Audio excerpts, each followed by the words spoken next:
Good morning. അപ്പോൾ നമ്മുടെ Vishu energy തുടങ്ങിയിട്ടുണ്ടല്ലോ, നാളെ വിഷു ആണെന്ന്.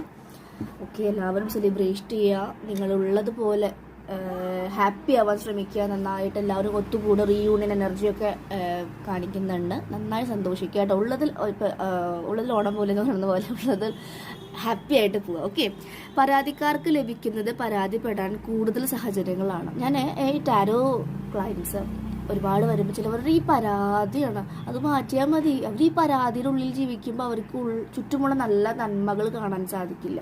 ഫുൾ കുറ്റാണ് അവരിങ്ങനെ.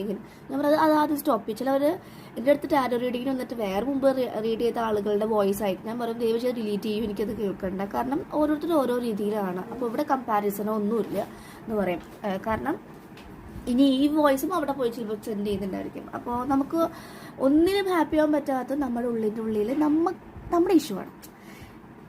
നമുക്കൊരാളെ അംഗീകരിക്കാൻ പറ്റുന്നില്ലെങ്കിൽ നമ്മുടെ ഉള്ളിലും ആക്സെപ്റ്റൻസിൻ്റെ കുറവുണ്ട്. മറ്റുള്ളവരെ കമ്പയർ ചെയ്യുക അല്ലെങ്കിൽ അതൊക്കെ നമ്മുടേതായിട്ടുള്ള ഇഷ്യൂ ആണെന്ന് മനസ്സിലാക്കുക. അതാണ് ഇന്നത്തെ കോട്ട്. അങ്ങനത്തെ കുറച്ച് ക്ലയൻസുകളെ കാണുന്നുണ്ട്. അപ്പോൾ അതാണ് ഞാൻ പറയുന്നത് കേട്ടോ. നമ്മളൊന്നിനും പരാതിപ്പെടാതിരിക്കും. നമ്മുടെ ലൈഫിൽ വരുന്ന ഓരോ കാര്യങ്ങളും കംപ്ലീറ്റ്ലി ആക്സെപ്റ്റ് ചെയ്യുക. ഓക്കെ, എനിക്ക് ഇങ്ങനെയാണ് ആക്സെപ്റ്റ് ചെയ്യുക. എല്ലാവർക്കും ഓരോ രീതിയിൽ പ്രോബ്ലംസ് ഉണ്ട്. സോ ആദ്യം ആക്സെപ്റ്റ് ചെയ്യുക. ഓക്കെ, അപ്പോൾ നമുക്ക് ഇന്നത്തെ എനർജി നോക്കാം കേട്ടോ. 8 of Swords ആണ്. ഇതിൽ ഞാൻ പറഞ്ഞല്ലോ, ഈ പരാതിപ്പെടുന്ന ആളുകളുടെ എനർജി എങ്ങനെയൊക്കെയാണ്. ഒരു ജയിൽവാസം പോലെയാണ്. നിങ്ങൾക്ക് എന്നെ കൊണ്ട് ഇങ്ങനെ പറ്റില്ല, ഞാൻ ഇത്ര പഠിച്ചിട്ടുണ്ട്, എനിക്കിങ്ങനെ കണ്ടീഷനാണ്, എൻ്റെ ഹസ്ബൻഡ് സമ്മതിക്കുന്നില്ല, എൻ്റെ പാരൻസ് ഇങ്ങനെയാണെന്ന് പറഞ്ഞ് നിങ്ങൾ അതിൽ നിന്ന് കംഫേർട്ട് സോണിൽ കടക്കാൻ നിങ്ങൾക്ക് പറ്റില്ല.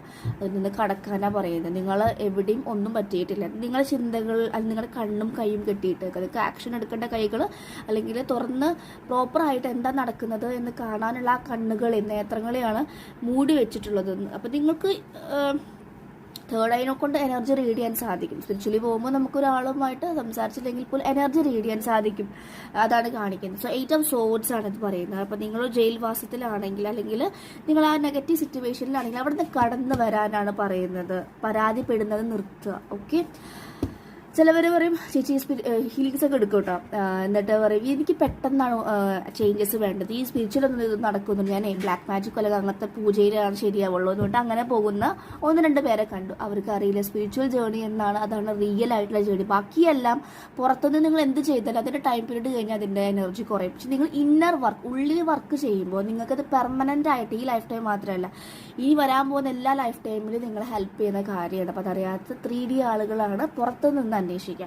ആൻഡ് അഗെയിൻ നിങ്ങളൊരു ജേർണിയിലാണെന്നും ഈ കാർഡ് പറയുന്നത്. ഇന്ന് സോഡ്സ് ആണ്. നന്നായി നല്ലത് ചിന്തിക്കുക. ഓക്കെ, അതാണ് എനിക്ക് പറയാറുള്ളത്. Thank you.